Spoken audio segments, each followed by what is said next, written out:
కడప జిల్లా జమ్మలమడుగు సీనియర్ నేత రామసుబ్బారెడ్డి తెలుగుదేశం పార్టీని వదిలేస్తున్నారా? జరుగుతున్న పరిణామాలు చూస్తుంటే అవే అనుమానాలు మొదలయ్యాయి.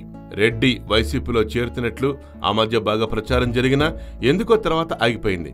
అయితే మళ్లీ తాజాగా టీడీపీలో ఊహాగానాలు మొదలయ్యాయి. ఇటీవల క్యాంపు కార్యాలయంలో చంద్రబాబును కలిసినప్పుడు రెడ్డితో మాట్లాడుతూ వైసీపీలో చేరేంతటి తొందరపాటు నిర్ణయం తీసుకోవద్దని బాబు చెప్పినట్లుగా ఇప్పుడు ప్రచారం జరుగుతోంది.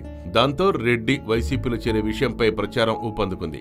నియోజకవర్గంలోనే కాకుండా జిల్లాలో మంత్రి ఆదినారాయణ రెడ్డి నుండి తనకు ఎదురవుతున్న సమస్యలపై ఫిర్యాదు కూడా చేశారట రామసుబ్బారెడ్డి. తనకు గాని తన మద్దతుదారులకు గాని పనులు జరగకుండా మంత్రి అడ్డుకుంటున్నట్లు రెడ్డి సీఎంతో ఫిర్యాదు చేశారు.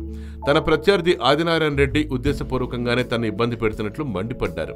ఆదినారాయణ రెడ్డిని వైసీపీలో నుండి పార్టీలోకి చేర్చుకున్నప్పుడే వద్దని వారించినా వినలేదని చంద్రబాబును కూడా నిష్ఠూరాలు ఆడినట్లు సమాచారం. పైగా మంత్రి పదవి వద్దని ఎంత చెప్పినా వినకుండా ఇవ్వటం వల్లే జిల్లాలో నియోజకవర్గాల్లో సమస్యలు వస్తున్నాయని రామసుబ్బారెడ్డి ధ్వజమెత్తారు. తనను తొక్కేయడానికి ఆదినారాయణ రెడ్డి ఇతర నేతలతో కలిసి ప్రయత్నిస్తున్నారని కూడా ఫిర్యాదు చేశారు చంద్రబాబుకు. అంతా విన్న చంద్రబాబు నాయుడు ఎవరి నుండి కూడా సమస్యలు రాకుండా తాను చూసుకుంటారని హామీ ఇచ్చారట. తొందరపడి వైసీపీలోకి వెళ్లే నిర్ణయాలేవి తీసుకోవద్దని గట్టిగా చెప్పినట్లు సమాచారం. అయితే నంద్యాల ఉప ఎన్నికల సమయంలోనే సుబ్బారెడ్డిని చంద్రబాబు పిలిపించుకుని మాట్లాడటంతోనే రెడ్డి పార్టీ మారే విషయంలో అందరిలోనూ అనుమానాలు మొదలయ్యాయి. మరి బాబు మాట సుబ్బారెడ్డి వింటాడా? తన దారి తాను చూసుకుంటాడా?